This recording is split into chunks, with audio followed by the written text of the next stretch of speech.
자, 오늘은 3장 17절 보겠습니다. 창세기 3장 17절. 아담에게 이르시되 내가 내 아내의 말을 듣고 내가 내게 먹지 말라 한 나무의 열매를 먹었은즉 땅은 너로 말미암아 저주를 받고 너는 내 평생에 수고하여야 그 소산을 먹으리라. 이렇게 이제 쭉 이어져요. 하나님이 아담에게 내리신 이 어떤 선고, 이 선고 자체가 인간 역사를 딱 규정지어 버립니다. 그러니까 인간의 역사는 이미 하나님의 그 심판의 선고에 갇혀 있어요. 여기서 이제 우리는 하나님 내리신 선고에 우리는 반발하죠. 그래서 이제 왜 우리가 평생 수고해야 먹을 수 있습니까? 왜 매일 인생은 살아도 끝없이 고통스럽습니까? 하고 이제 우리는 막 대들죠. 어떡하면 우리는 원망하죠. Why me? 나한테 왜 이러십니까? 왜 이렇게 못 살게 구십니까? 그런 거지. 그래서 18절 땅이 내게 가시던 물과 엉겅퀴를 낼 것이라 내가 먹을 것을 밭에 채소인즉 내가 흙으로 돌아갈 때까지 얼굴에 땀을 흘려야 먹을 것을 먹으리니 이렇게 돼 있다고. 그래서 이제 가시와 엉겅퀴를 헤치면서 인생을 사는데 마지막은 흙으로 가는 거예요. 그렇게 평생을 아무튼 고생하고 살아요. 이게 하나님 내리신 형벌인데 이것을 아무도 하나님 내리신 판결이 옳습니다. 의롭습니다. 하나님 내리신 그 처분이 합당합니다. 이렇게 하나님 내리신 처분을 합당히 받아들이는 인간이 아무도 없어. 그래서 매일 기도해요. 기도하는 내용 들어보면 하나님 힘들어요. 왜 이렇게 인생이 힘듭니까? 뭐 그 하소연하는 기도고 그래서 그 인생의 힘든 걸 좀 벗어나기 위해서 그냥 몸부림치는 기도예요. 그 말은 무슨 말이야? 하나님 내리신 선고에 불만이 많다는 거지. 하나님은 가시와 엉겅퀴를 내고 너는 땀을 흘려야 먹을 수 있고 뭐 이런 여러 가지 이제 심판을 내렸는데 그 심판을 우리가 수용하지 않고 계속 기도라고 하는 미명으로 하나님의 그 내리신 그 선고에 반발하는 거예요. 그래서 막 때를 써서 하나님 내리신 선고를 바꿔보려고 그 취소를 시키려고. 그러니까 이미 이거 이제 하나님께서 생각하신 인간의 모습이 아닌 거예요. 선악과도 먹었고 선악과 먹은 자한테 죽으리라 하는 그 말씀도 이들은 반발하고 있기 때문에 하나님께서 생각하신 인간이 아니죠. 그래서 이제 그때 말했던 것처럼 하나님이 아담이라고 이름을 지을 때에는 그 이름 속에 하나님의 어떤 그 인간을 향한 뜻을 담아놨어요. 그러니까 아담이라고 하는 그 이름의 취지는 남기시는 거예요. 그래서 그 아담이라고 하는 최초의 이름의 그 취지를 성취해내는 존재로서 이제 마지막 아담이 오시는 거야. 마지막 아담으로 예수님이 오시는 거죠. 그러니까 하나님은 아담이라는 이름을 지을 때는 아담이라는 이름 속에 하나님이 담아 놓으셨던 하나님의 언약의 뜻을 그대로 이룬다. 그대로 아담이라는 이름의 취지에 맞게 언약을 이루어내는 존재가 온다라고 하는 그 의미로 계속 이제 아담의 이름의 취지를 끌고 오시다가 마지막 아담인 예수님 안에서 그 모든 뜻을 성취하시는 거예요. 마치 우리가 뭐 법무부 장관 그러면 법무부 장관이 있지만 뭐 다양한 인간이 왔다 가잖아요. 뭐 조국도 좀 있다가 갔고 뭐 추미애도 있다가 간다 그러니까. 근데 헌법이 정하는 법무부 장관의 취지에 맞는 법무부 장관. 하지만 뭐 그런 인간은 사실 없어요. 계속 뭔가 미흡한 그런 것처럼 하나님은 아담이라는 이름을 지으실 때 아담이라고 하는 그 이름 속에다가 하나님의 모든 언약을 그대로 이루어내는 그런 어떤 존재의 어떤 그 의미를 부여해서 이름을 지어 놓으신 거거든. 그래서 이제 마지막 아담으로 오신 예수님께서 아담이란 이름의 취지에 그 맞는 모든 의미를 다 완성하신 거죠. 그래서 엄밀히 말하면 이제 이 땅이라고 하는 것은 일종의 감옥이에요. 거대한 감옥이죠. 지구는 거대한 감옥이다. 어떤 감옥? 선악과를 먹어서 하나님의 그 사형 선고를 받고 투옥된 그 인간의 무리들이 모여 사는 거대한 감옥이죠. 그러니까 이제 우리가 여기서 이 감옥 가운데에서 좀 뭐 돈 좀 있는 사람, 없는 사람, 뭐 건강한 사람, 약한 사람, 뭐 다양한 부류가 있잖아요. 있지만 하나님 보시기엔 다 그냥 죄수들이야. 다만 그 죄수들끼리 이제 뭐 의무를 부여해서 인간을 막 층층이 나눈 거예요. 각자 그냥 나름의 가치를 개발해 갖고서 저 사람은 뭐 나은 사람, 덜한 사람, 뭐 더러운 생각 이렇게 분류하는 거지. 하나님 보시기엔 다 그냥 감옥이라고. 그러니까 감옥에 갇힌 그 죄수들을 우리 사회에 있는 사람들이 보고 뭐 죄수들을 뭐라고 불려요? 그냥 죄수도 뭐지. 그냥 우리는 그냥 감옥 간 사람들을 죄수라고 보지. 그냥 끝이야. 그 사람이 뭔 죄를, 그냥 죄수들이 거기 모여 있어. 그런 것처럼 하나님 영적인 세계에서, 하나님 세계에서 이 땅을 바라볼 때 죄인들이 모인 곳이죠. 그래서 이런 땅에 이제 예수님께서 투입되신 거죠. 예수님이 이 땅에 이제 투입되심으로 말미암아서 진정한 아담이 어떤 것인지, 진정한 아담의 모습을 예수님께서 쫙 보여주시는 거예요. 그건 바로 뭐냐면 어떤 모습이에요? 아무도 하나님 내리신 이 사형 판결을 기쁨으로 수용하지 않고 항상 그들이 모여서 공작을 꾸미는 거야. 무슨 공작을? 이 감옥을 탈출할 방법을.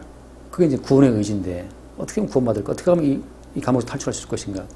하고 나름 이제 구원 의지를 만들어 갖고 노력하는 거예요. 그게 종교인데 감옥 안에서 다양한 종교를 만들어서 윤리를 만들어서 이렇게 살면 하나님 기뻐하시겠지 하고 이제 탈출 방법을 막 강구하는 거야. 막 쇼생강 탈출해서 뭐 숟가락 갖다가 막 광 파듯이 이 사람들이 이제 나름 뭐 도 닦으면서 구원의 길을 모색하는 거예요. 다 불법이에요. 그래서 예수님께서 오셔서 나로 인하지 않는 모든 거 다 불법이라고 하잖아. 예수님보다 먼저 온 건 다 불법이에요. 그러니까 예수께서 오셔신 건 뭐냐면 예수님 오신 것은 가장 모범적으로 하나님의 심판을 하고 죽임을 당하시는 거라 이게. 하나님 내리신 사형 판결대로 그대로 죽임을 당하시는 과정 속에서만 하나님 뜻이 이루어지는 거예요. 근데 이제 모든 사람은 죽기를 무서워하기 때문에 아이쿠 하고 다 죽음을 피하는데 예수님께서는 죽음을 걸어가신 거거든. 그러니까 하나님 내리신 그 사형 판결의 취지 그대로 순종하신 분은 예수님밖에 없어요. 그래서 예수님께서 최초로 이 땅에 내려와서 하나님 아버지의 뜻을 그대로 성취해낸 그 언약의 성취자가 되신 거예요. 말씀을 그 성취해서 죽기까지 복종하신 분이 되신 거죠. 그러니까 이제 여기서 우리가 예수님께서는 그러니까 십자가에 자기가 죽으심으로써 뭐라고 말씀하시냐면 내가 들린 후에는 요한복음에 말씀하시잖아. 내가 들린 후에는 사람들을 내게로 이끈다 하거든. 그러니까 내가 들린 십자가에 못 박혀 죽으심 당하신 이후에 내가 사람들을 내게로 이끈다는 말은 그 십자가에 죽으신 예수님 그 십자가 앞으로 이끈다는 거죠. 자기 백성을. 그러니까 동일하게 예수님처럼 하나님의 저주와 심판을 그대로 받아서 죽음으로 말미암아서 감옥에서 나올 자들을 주께서 불러 모으시는 거예요. 그러니까 하나님이 내리신 사형 판결을 그대로 받아서 예수와 함께 죽는 자 외에는 못 벗어나요.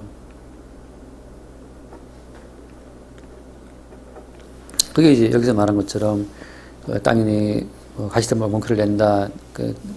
땀이 흘러야 먹고 취한다. 흙으로 돌아간다. 이런 말씀하시거든. 그러니까 이제 모든 인간은 이 패턴 흐름에서 벗어날 수가 없는데 계속 이제 헛된 꿈을 꾸는 이유는 뭐냐 하면 그러니까 이런 하나님이 내리신 판결을 수용하지를 않고 계속 너는 뭔가 할 수 있는 네가 좀만 잘하면 하나님들이 기뻐하실 거라고 하는 헛된 바램들, 헛된 희망을 주는 거지. 우리가 뭘 해도 하나님은 우리의 사형 판결을 굽히지 않아요. 일단 일단 죽는 게 복이야. 그러니까 일단 죽어야 된다고. 그러니까 매일매일 죽는 거예요. 그 사람이 매일 작은 실패라도 경험케 하시는 이유가 그러니까 작은 실패를 통해서 내가 죽은 자가 맞구나. 하나님 보시기에 나는 죽은 자가 맞다. 여기는 감옥이구나. 어떻게 해도 빠져나갈 수 없는 감옥이구나. 그걸 매일매일 주님이 겪게 하시는 것이 가시된 물과 엉겅퀴 그 땀이 나는 거고 그런 과정인 거라고. 내 뜻대로 안 되는 세상. 나는 감옥에 갇혀 있구나. 그래서 예수님께서 십자가에 죽는 과정을 통해서 명확하게 하나의 메시지를 전달하신 거예요. 내 아들을 잘 봐라. 내 아들이 못 박혀 죽는 것처럼 너희들은 저렇게 죽어 마땅하다는 그 사실을 무죄하신 예수님을 보내서 무죄하신 예수님에게 우리의 모든 죄를 덤태기 씌워서 죽게 하심으로써 내가 저렇게 무죄한 분을 내가 죽였네? 왜냐 저분은 죽을 만한 적 없는데 사실 내가 죽어야 될 죄를 덤태기 씌웠다는 사실을 우리가 이 십자가 사건을 보게 되는 거죠. 그래서 하나님 예수님을 십자가를 죽이실 때 저게 사실은 저분이 죽어야 될 죄가 아니고 사실 내가 죽어야 되는 것이구나. 근데 내가 죽어야 되는데 하나님은 나를 대신에 저분을 죽게 하심으로써 나를 향한 저주의 심판을 통과시키시는 거죠. 이 사실을 보게 된 사람이 비로소 어때? 예수가 죽을 때 저 죽음은 누구 죽음이다? 내 죽음이라는 사실을 받아들이게 돼요. 그럼 더 이상 성도는 자기로서 자기가 살아있다는 것을 그걸 주장할 수가 없어요. 사실은 오늘 당장 죽어도 할 말이 없고, 가시덤불에 쌓여가지고 더 빨리 죽어도 할 말이 없고, 망해도 할 말이 없고, 뭐 다양한, 그때 말했잖아요. 어떤 아는 집사님 사업하시는 분, 그 거래처 술 대접하고, 돌아와서 차 정리하려고 이제 차 문 열고 이렇게 고개 숙이다가 그대로 꼬꾸라졌는데 그대로 전신마비가 와서 그대로 꼬꾸라진 채로 이제 새벽 몇 시까지 있었다더라고요, 이대로. 더 악화된 거죠. 새벽에 이제 와이프가 왜 안 들어와 나가 보니까 차에 그대로 꼬꾸라져서 그대로 굳어 있는 거예요. 이게 고개를 못 드는 거예요, 마비돼갖고. 그래서 그 새벽에 막 겨우 해가 그대로 갔는데 아직까지도 이제 현차 타고 교회를 오긴 오는데 겨우 온다. 그러니까 뭐 그때 몇십억짜리 뭐 그 사업 어쩌고저쩌고 하다가 이제 그 술 대접하다가 그러다니 그대로 꼬꾸라진 거야. 그러니까 그렇게 중요한 사업 계획 앞두고 꼬꾸라져도 사실은 뭐 할 말이 없죠 뭐. 뭐 지금 훌죄한 사람들은 그들이 뭐 특별히 뭐 죄가 심해서 그런 게 아니에요. 누구나 그렇게 다 될 수 있는 것을 말씀하시는 거거든. 가시가 엉키는 누구나 다 여유가 없어요. 그러니까 이제 여기서 성도 입장에서는 우리가 맞이해야 될 모든 가시와 엉키를 다 몽땅 그 예수의 몸에다 주님이 하나님 덮어 씌우신 거거든. 그걸 통해서 이제 결국 이 십자가의 사건으로 연결되는 거라, 이 모든 것이. 그러니까 이제 아까 말한 그전 계시 속의 구전 안에 구조는 딱 두 가지예요. 계시 속에 들어온 사람은 이 가시 엉겅퀴의 심판을 통해서 이 엉겅퀴의 심판 자체가 예수 그리스도 십자가를 통해서 이루어진 것을 봐요. 그러니까 하나님의 모든, 그러니까 참 결론은 이게 중요한데, 하나님 내리신 저주든 뭐든 간에 이거를 그대로 다 수용하는 분은 예수님밖에 없어요. 우리 이렇게 불만이 많아요. 나한테 왜 이런 불만을. 욥도 얼마나 불만이 많아요. 사실은 욥에게 10명의 자식, 뭐 그 부유함 이런 거 자체는 그거는 욥이 마땅한 권리를 주장할 수 없는 거거든. 하나님이 주신 거예요. 걷어가신 거고. 근데 욥은 이해를 못하는 거지. 왜 이러냐고. 하나님께서는 원래 너는 가시덤불 엉겅퀴 죽어 마땅한 심판 가운데 있다는 사실을 말씀하시는 거예요. 그러니까 이제 계시 속에 들어온 사람은 늘 그걸 인정하게 돼요. 이 말씀 자체는 예수님 앞에서 예수님께 이루어진 거고, 성취된 예수님 속에서 자기를 보게 되는 사람은 우리의 삶이 가시덤불이 마땅하다는 것을 이제 인정한다는 거지. 그러니까 지금 뭐 예배당 지하에 있잖아요. 근데 가시덤불과 뭔가 마땅하다고 볼 때는, 아니, 지하는 뭐든 이게 하나님께 뭐라고 할 말이 없는 상황이다. 이것도 주의 은혜로 이제 주신 거란 말이지. 근데 이제 우리 기도합시다. 제가 탈출합시다. 이렇게 기도하는 순간부터 이제 역사가 돼요. 역사. 기도했더니만 응답하셔서 드디어 우리가 복받아갖고 예배당을 몇 층 뭐 땅을 샀다. 이러다 보면 역사가 되는 거죠. 역사라는 것은 자기 자신의 행위가 원인이 되어 결과를 만드는 게 역사야. 계시라고 하는 것은 그리스도 예수의 행위가 원인이 되어서 만들어진 게 계시예요. 계시 속에서는 우리는 아무것도 아니고 십자가에 예수를 찔러 죽인 죄인밖에 없어. 역사 속에서는 기도한 내가 있고, 인내한 내가 있고, 전도한 내가 있고, 그래서 하나님께서 복을 주셔서 이렇게 됐고, 항상 자기 자신의 행위가 원인이 되어서 역사가 구성이 되거든. 근데 하나님께서는 처음부터 가시 엉겅퀴를 말씀하심으로써 네가 뭘 해도 어때? 너는 가시의 저주 가운데 있다는 사실을 못을 박아놨어요. 근데 이것을 그대로 수용해서 그 모든 저주를 그대로 몸에 다 받아들이시는 분이 예수님밖에 없다는 거지. 그러니까 우리는 이 말씀을 예수님 속으로 가서만 다 성취를 봐요. 누가 도대체 하야메시 선고를 기쁨으로 수용했지? 아무도 없어. 욥도 불만해. 나람도 불만해요. 아무도 없어요. 근데 예수님만이 이걸 그대로 수용하셨거든요. 그러니까 우리는 이 모든 말씀 성취 자체를 예수님께로 가서만 볼 수 있어. 예수님이 다 당하셨구나. 받으신 양상은 어때? 사실은 가시 엉겅퀴가 이제 우리가 되어서 예수를 막 찌르는 거거든.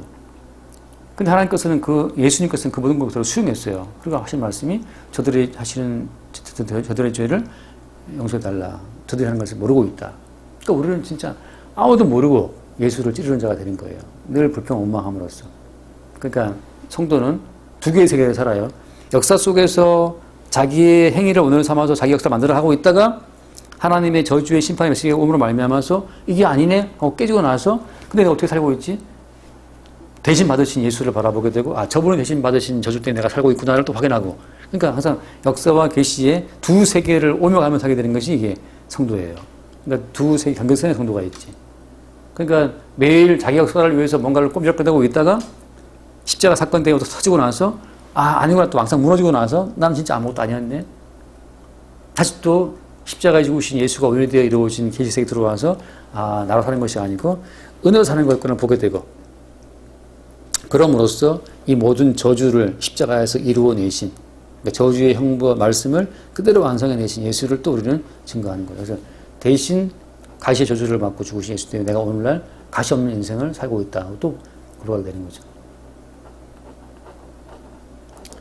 그러니까 이 말씀을 대해서 우리가 어떤 인생은 역시 고난이다, 인내해 참아야 된다, 이런 스토아 철학적인 그런 관점이 아니라, 이 모든 가시덤을 옮기라고 하는 것은 예수님이 머리에 가시멜관을 썼잖아요. 가시멜관을. 결국은 예수님만이 이 모든 저주를 다 감당하신다는 거예요.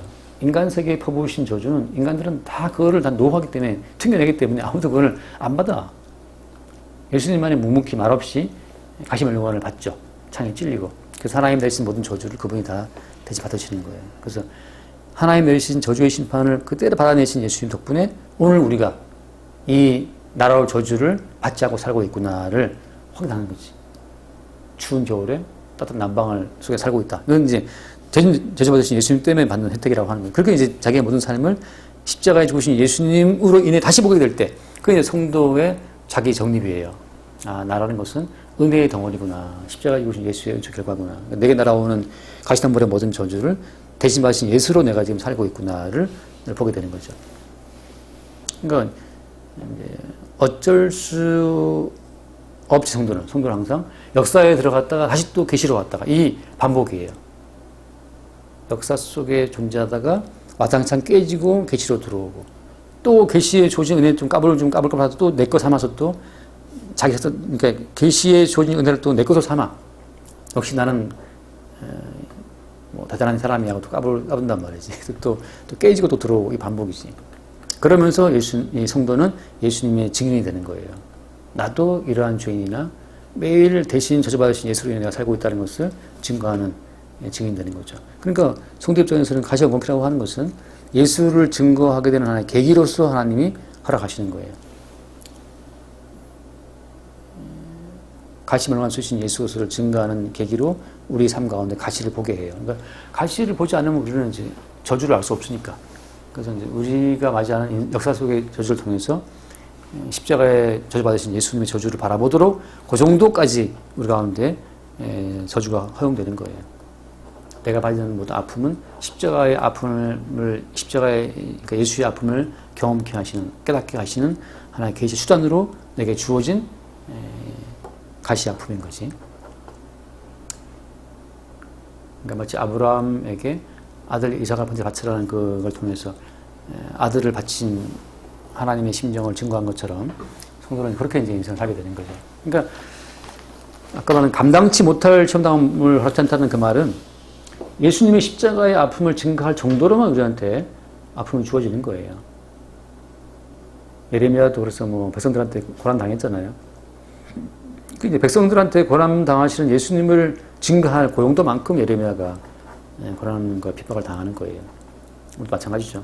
역사를 살면서 십자가에 죽으신 예수의 아픔을 느낄 만큼 우리에게 이제 아픔이 주어지는 것이. 그러니까 우리는 역사 속에서 있다 항상 십자가의 예수님께로 다시 돌아와요. 튕겨 돌아와요. 그렇게 예수님이 죽으셨구나. 이게 예수의 아픔이구나. 이게 예수님 당하신 고난이구나 하고 예수의 아픔, 고난을 깨닫고 증거하는 용도로만 항상 이제 돌아오죠. 그렇게 살다가 이제 우리는 흙으로 돌아가는 겁니다. 그래서 아담이에요. 아담. 그 뒤 20절 말씀 보면 아담이 그의 아내의 이름을 하와라고 불렀다 했잖아요. 그는 모든 산자에 없는다. 이 하와라고 하는 뜻 자체는 이제 생명이라는 뜻인데 왜 아담은 자기 부인을 보고 생명이라고 하와를 보고 그렇게 이름을 지었을까? 생명을 자기라고 바꾸면 안 되나? 생명을 지었어요? 그게 이제 말하자면 그런 거예요. 똑같아. 이제 원래 여자의 후손이라고 3장 15절 말씀 있었기 때문에 여자의 후손으로 오신다는 말씀. 근데 그러니까 결국 이제 뱀의 머리를 상하게 하실 분이 여자의 후손이잖아요. 뱀이라는 존재가 계속 존재한다는 거. 그러니까 뱀이라고 하는 존재가 계속 존재함으로 말미암아서 항상 사람들은 어디에 휘말리게 되는 거야? 하나님의 세계에 반역하는, 하나님의 계시에 반역하는 그 세계 속에 살게 돼요. 뭐 때문에? 뱀 때문에. 근데 그 뱀의 세력을 누가 끝장을 내요? 여자의 후손이죠. 여자의 후손. 그러니까 여자의 후손이라고 말할 때 그 여자 속에 들어있는 고난받고 핍박받는 약자의 위치거든요. 여자가 남자에 비해서. 그러니까 고난받는 어떤 존재 가운데 오신 그분이 생명이라고 하는 것을 아담이 하와라는 이름 속에 담아놓은 거죠. 그래서 사실 인간들은 뱀의 정체를 몰라요. 왜냐하면 인간이 뱀과 하나이기 때문에. 그때 말했던 것처럼 뱀의 후손이 누구예요? 뱀의 후손이 곧 인간 유대인들이거든요. 인간이거든. 그러니까 인간들은 절대적으로 자기들의 힘과 노력으로 정성으로 뭐 종교심으로 이 저주를 해결하려고 그러지 절대 여자의 후손에 돌아올 생각이 없어요. 그래서 이제 인간들한테는 뱀은 없는 존재예요. 마귀는 없어요. 마귀가 어디 있어요? 인간이 핥아시라고 생각하는 거지. 이제 인간들은 선악과 모든 다음부터 본인들이 주체가 되어서 모든 걸 해결하려고 그러거든. 그래서 본인들이 주체가 되어서 마귀를 만들어냈다가 본인들이 만들어낸 마귀를 본인들이 해치워. 본인들이 생각한 천국을 본인들이 들어가. 본인들이 생각한 하나님을 본인들이 믿어.